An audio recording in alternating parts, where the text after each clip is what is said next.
Good morning बच्चों।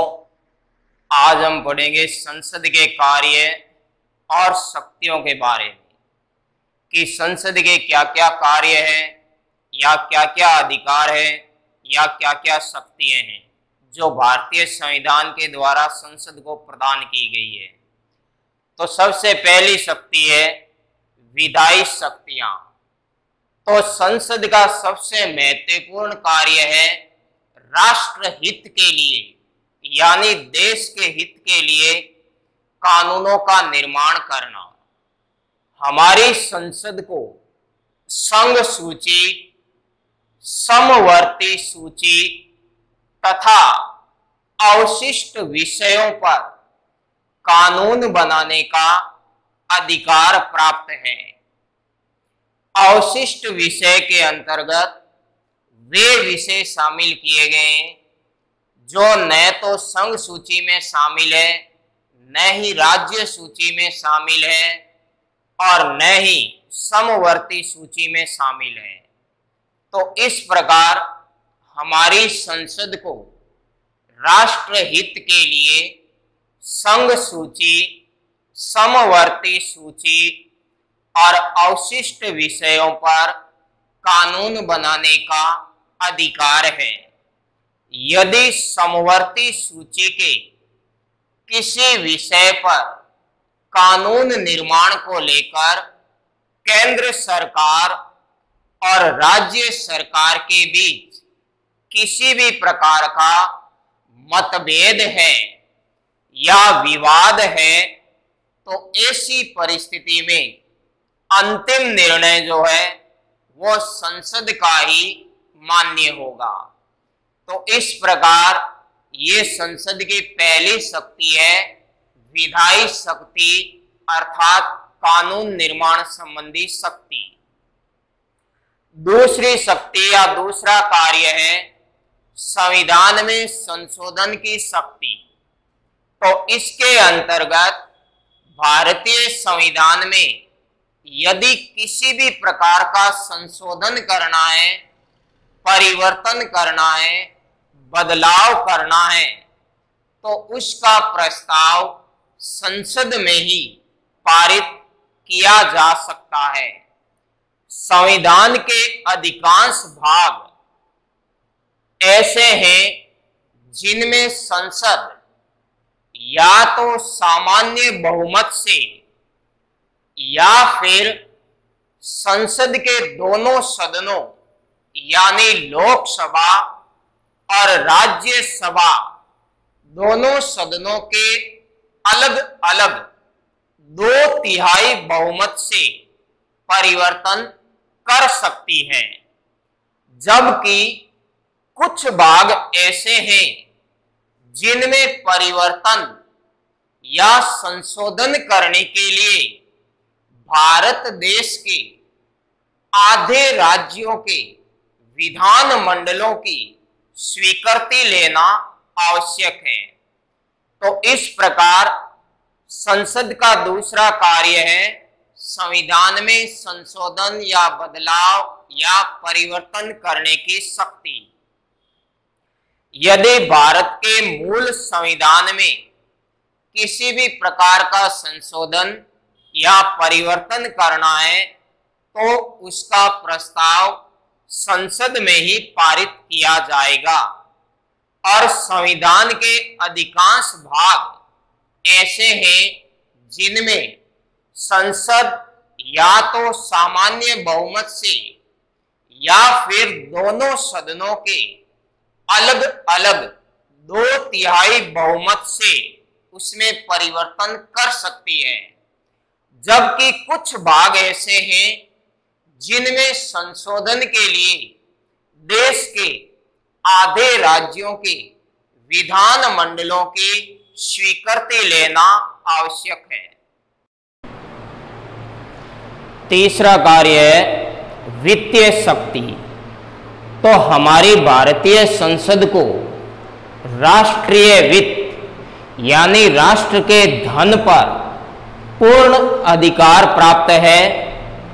संसद यानी लोकसभा की अनुमति से ही प्रति वर्ष यानी हर साल देश की आय और व्यय का लेखा जोखा अर्थात वार्षिक बजट पारित किया जाता है। तो तीसरी शक्ति है वित्तीय शक्ति। इसके अंतर्गत हमारी भारतीय संसद को राष्ट्र के वित्त पर यानी धन पर पूर्ण अधिकार प्राप्त है और संसद की अनुमति से ही प्रति वर्ष यानी हर साल देश की आय और व्यय का लेखा जोखा अर्थात बजट पारित किया जाता है। अब चौथा कार्य, हमारी संसद का चौथा कार्य वो है प्रशासनिक शक्तियां। हमारे भारतीय संविधान के अनुसार संघीय कार्यपालिका अर्थात मंत्रिमंडल संसद यानी लोकसभा के प्रति उत्तरदायी है और ये मंत्रिमंडल उसी समय तक अपने पद पर बनी रह सकती है जब तक कि उसे लोकसभा का विश्वास प्राप्त हो। तो चौथा कार्य है प्रशासनिक शक्ति के भारतीय संविधान के अनुसार संघीय कार्यपालिका अर्थात मंत्रिमंडल संसद के प्रति उत्तरदायी है और मंत्रिमंडल उसी समय तक अपने पद पर बनी रह सकती है जब तक कि उसे लोकसभा में विश्वास प्राप्त हो। तो यहाँ एक छोटा प्रश्न बन गया कि संघीय कार्यपालिका या मंत्रिमंडल किसके प्रति उत्तरदायी है? तो संसद यानी लोकसभा के प्रति। अगला कार्य है निर्वाचन संबंधी कार्य। तो संसद के दोनों सदनों यानी लोकसभा और राज्यसभा के सदस्य देश के राष्ट्रपति तथा उपराष्ट्रपति के निर्वाचन में भाग लेते हैं। तो पांचवी शक्ति है निर्वाचन संबंधी शक्ति। संसद के दोनों सदनों के सदस्य देश के राष्ट्रपति तथा उपराष्ट्रपति के निर्वाचन में भाग लेते हैं या चुनाव में भाग लेते हैं। छठी है विविध शक्तियां। इसके अंतर्गत संसद को राष्ट्रपति तथा सर्वोच्च न्यायालय या उच्च न्यायालय के किसी भी न्यायाधीश को महाभियोग की प्रक्रिया के द्वारा उसके पद से हटाने का अधिकार प्राप्त है। दूसरा है इसी के अंतर्गत कि राष्ट्रपति के द्वारा यदि आपातकाल की घोषणा की गई है तो 1 महीने के अंदर अंदर उस आपातकाल की घोषणा को संसद से अनुमोदित करवाना अनिवार्य है, आवश्यक है। यदि यह आपातकाल 6 माह से अधिक आगे और बढ़ाना है तो इसके लिए भी संसद की अनुमति या स्वीकृति होना आवश्यक है। तो छठा कार्य है विविध शक्तियां।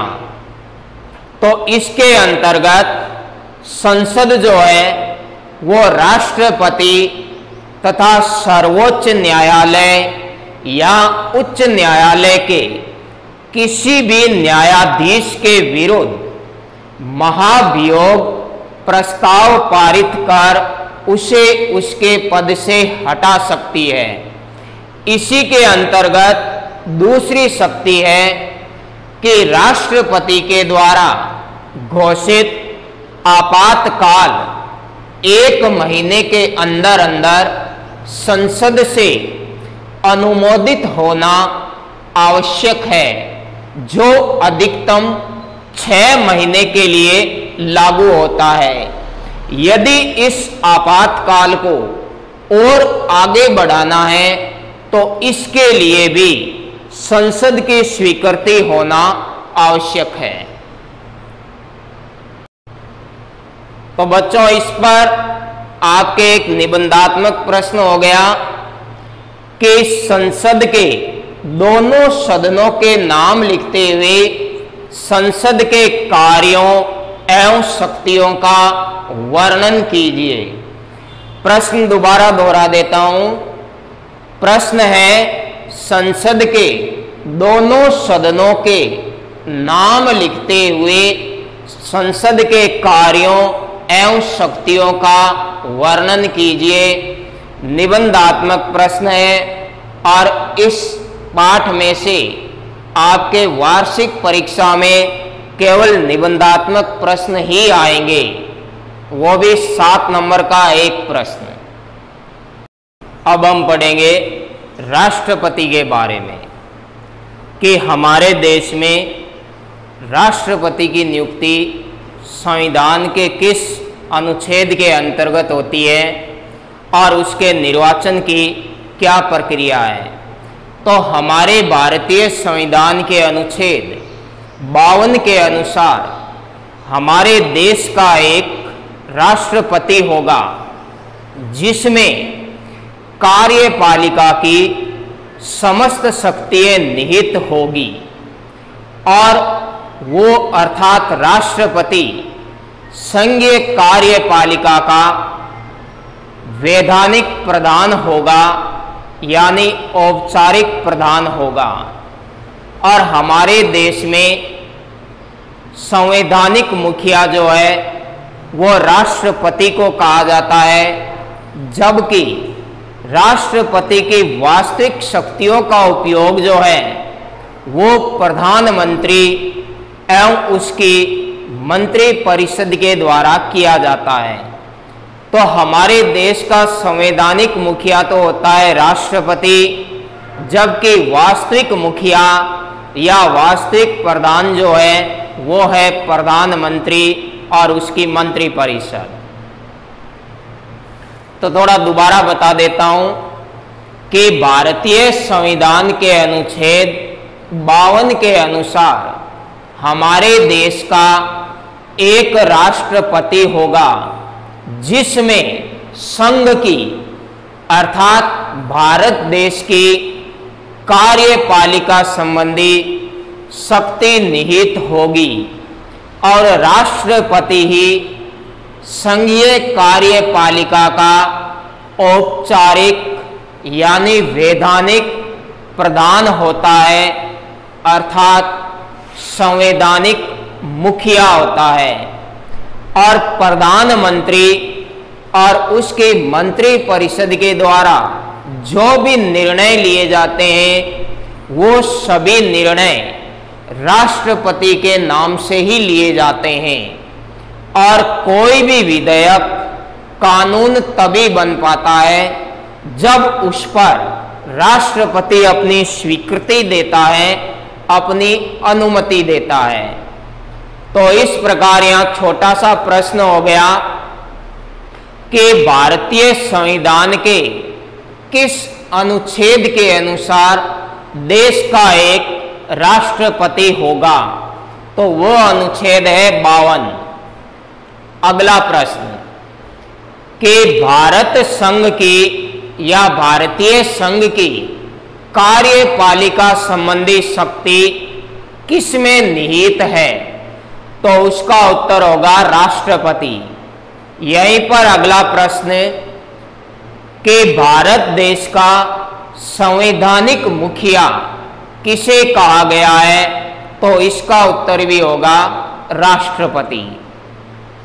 अब हम पढ़ेंगे राष्ट्रपति के निर्वाचन के बारे में कि राष्ट्रपति का निर्वाचन अर्थात राष्ट्रपति का चुनाव किस प्रकार किया जाता है। तो सबसे पहला पॉइंट है योग्यताएं, यानी राष्ट्रपति पद के उम्मीदवार के लिए किन किन योग्यताओं का होना आवश्यक है। तो सबसे पहली योग्यता है कि वह व्यक्ति भारत का नागरिक हो। दूसरी योग्यता है कि वह 35 वर्ष की आयु पूर्ण कर चुका हो। तीसरी योग्यता है कि वह लोकसभा का सदस्य निर्वाचित होने की योग्यता रखता हो। चौथी योग्यता है कि वह सरकार में किसी भी प्रकार के लाभ के पद पर न हो, अर्थात सरकारी नौकरी में न हो। और पांचवी योग्यता है वह भारतीय संसद या राज्य विधानमंडल के किसी भी सदन का सदस्य नहीं होगा। तो इस प्रकार राष्ट्रपति पद के उम्मीदवार के लिए निम्नलिखित योग्यताएं निर्धारित की गई है। तो इस पर प्रश्न बोल देता हूं और उत्तर भी बोल देता हूं कि राष्ट्रपति पद के उम्मीदवार के लिए किन किन योग्यताओं या पात्रताओं का होना आवश्यक है। तो राष्ट्रपति पद के उम्मीदवार के लिए निम्नलिखित योग्यताओं या पात्रताओं का होना आवश्यक है। सबसे पहली योग्यता है वह भारत का नागरिक हो। दूसरी योग्यता है वह 35 वर्ष की आयु पूर्ण कर चुका हो। तीसरी योग्यता है वह लोकसभा का सदस्य बनने की योग्यता रखता हो। और चौथी योग्यता है कि वह सरकार में किसी भी प्रकार के लाभ के पद पर न हो। और पांचवी योग्यता है कि वह भारतीय संसद या राज्य विधानमंडल के किसी भी सदन का सदस्य नहीं होगा। अब दूसरी प्रक्रिया है निर्वाचन पद्धति।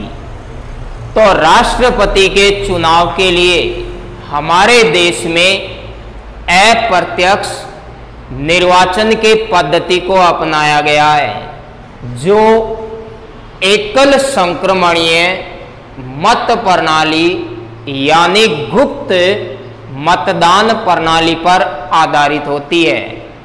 और यह पद्धति निम्न प्रकार से है। तो राष्ट्रपति के चुनाव के लिए हमारे देश में अप्रत्यक्ष निर्वाचन की पद्धति को अपनाया गया है, जो एकल संक्रमणीय गुप्त मत प्रणाली पर आधारित होती है। कहने का मतलब है कि इस चुनाव में जनता प्रत्यक्ष रूप से भाग नहीं लेती है, जबकि जनता के द्वारा चुने गए जो प्रतिनिधि हैं वो राष्ट्रपति के चुनाव में भाग लेते हैं। इसके अंतर्गत पहला पॉइंट है अप्रत्यक्ष निर्वाचन। राष्ट्रपति का चुनाव अप्रत्यक्ष रूप से एक ऐसे निर्वाचक मंडल के द्वारा किया जाएगा जिसमें संसद के दोनों सदनों के निर्वाचित सदस्य तथा राज्य विधानसभाओं और संघीय क्षेत्रों की विधानसभाओं के सदस्य शामिल होंगे। तो इसके अंतर्गत पहला पॉइंट है अप्रत्यक्ष निर्वाचन। तो राष्ट्रपति का चुनाव अप्रत्यक्ष रूप से एक ऐसे निर्वाचक मंडल के द्वारा किया जाएगा जिसमें संसद के दोनों सदनों के निर्वाचित सदस्य तथा राज्य विधानसभाओं और संघीय क्षेत्रों की विधानसभाओं के सदस्य शामिल होंगे, अर्थात जनता राष्ट्रपति के चुनाव में भाग नहीं लेगी। इसी के अंतर्गत दूसरा पॉइंट है एकल संक्रमणीय मत प्रणाली। तो इसके अंतर्गत संसद तथा राज्यों और संघ क्षेत्रों की विधानसभाओं के सदस्यों के द्वारा राष्ट्रपति का चुनाव एक विशेष मत प्रणाली के अंतर्गत किया जाएगा, जिसे एकल संक्रमणीय मत प्रणाली या गुप्त मत प्रणाली कहा जाता है। तो एकल संक्रमणीय मत प्रणाली, इसके अंतर्गत संसद तथा राज्यों और संघ क्षेत्रों की विधानसभाओं के निर्वाचित सदस्यों के द्वारा राष्ट्रपति का चुनाव एक विशेष मत प्रणाली के अनुसार किया जाएगा, जिसे एकल संक्रमणीय मत प्रणाली कहते हैं। निर्वाचन पद्धति में ही अगला पॉइंट है न्यूनतम कोटा। तो राष्ट्रपति के चुनाव में सफलता प्राप्त करने के लिए उम्मीदवार को न्यूनतम कोटा प्राप्त करना अनिवार्य होता है, आवश्यक होता है। और न्यूनतम कोटा प्राप्त करने के लिए निम्नलिखित सूत्र को काम में लिया जाता है। तो थोड़ा दोबारा बोल देता हूं कि राष्ट्रपति के चुनाव में सफलता यानी जीत हासिल करने के लिए उम्मीदवार को न्यूनतम कोटा प्राप्त करना आवश्यक होता है, और जिसके लिए निम्नलिखित सूत्र काम में लिया जाता है। दिए गए वैध मतों की संख्या बटा निर्वाचित होने वाले प्रतिनिधियों की संख्या +1 न्यूनतम कोटा निर्धारित करने का सूत्र है दिए गए वैध मतों की संख्या बटा निर्वाचित होने वाले प्रतिनिधियों की संख्या +1। इन दोनों का भाग देने के बाद +1 फिर जोड़ा जाएगा।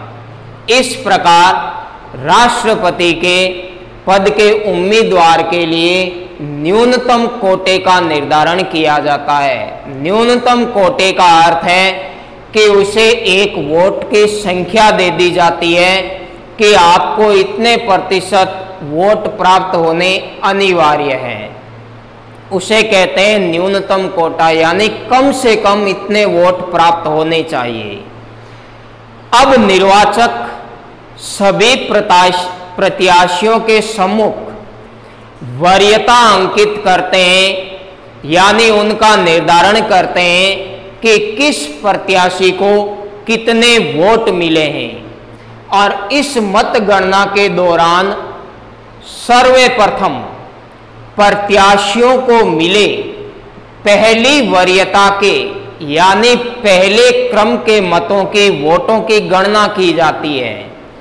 और इस चरण में जिस प्रत्याशी को कोटा अर्जित हो जाता है, कोटा प्राप्त हो जाता है, यानी वो न्यूनतम संख्या जो निर्धारित की गई है, यदि वो उस प्रत्याशी को प्राप्त हो जाती है तो उसे विजय घोषित कर दिया जाता है। और यदि इस चरण में किसी भी प्रत्याशी को न्यूनतम कोटा प्राप्त नहीं हो पाता है तो ऐसी परिस्थिति में प्रथम चरण में जिस प्रत्याशी को न्यूनतम वोट यानी सबसे कम वोट मिले हैं, उस प्रत्याशी को मुकाबले से बाहर कर दिया जाता है और उसके मतों का हस्तांतरण यानी उसके वोटों का हस्तांतरण अन्य प्रत्याशियों को कर दिया जाता है और यह प्रक्रिया तब तक चलती रहती है जब तक कि कोई उम्मीदवार या कोई प्रत्याशी न्यूनतम कोटा अर्जित न कर ले। इस नीचे वाले पैराग्राफ को दोबारा समझा देता हूं कि निर्वाचक सभी प्रत्याशियों के सम्मुख अपनी वरीयता अंकित करते हैं, यानी अपने वोटों का क्रम अंकित करते हैं और इस मतगणना के दौरान सर्वप्रथम पहली वरीयता के मतों की गणना की जाती है और इस चरण में जिस प्रत्याशी को न्यूनतम कोटा यानी निर्धारित वोटों की संख्या प्राप्त हो जाती है तो उस प्रत्याशी को विजयी घोषित कर दिया जाता है और यदि इस दौर में किसी भी प्रत्याशी को न्यूनतम कोटा अर्जित नहीं हो पाता है तो इस चरण में न्यूनतम वोट प्राप्त करने वाले प्रत्याशी के मुकाबले से बाहर कर दिया जाता है। अब इस प्रत्याशी के वोट दूसरी वरीयता के अन्य प्रत्याशियों को हस्तांतरित कर दिए जाते हैं और यह प्रक्रिया तब तक चलती रहती है जब तक कि कोई एक उम्मीदवार न्यूनतम कोटा अर्जित न कर ले। तो बच्चों, इस पर आपके एक प्रश्न हो गया कि राष्ट्रपति के निर्वाचन की प्रक्रिया का वर्णन कीजिए या राष्ट्रपति के चुनाव की प्रक्रिया का वर्णन कीजिए। और एक छोटा प्रश्न हो गया कि राष्ट्रपति पद के उम्मीदवार के लिए किन किन योग्यताओं का होना अनिवार्य है। और एक प्रश्न हो गया कि न्यूनतम कोटा ज्ञात करने का सूत्र लिखिए।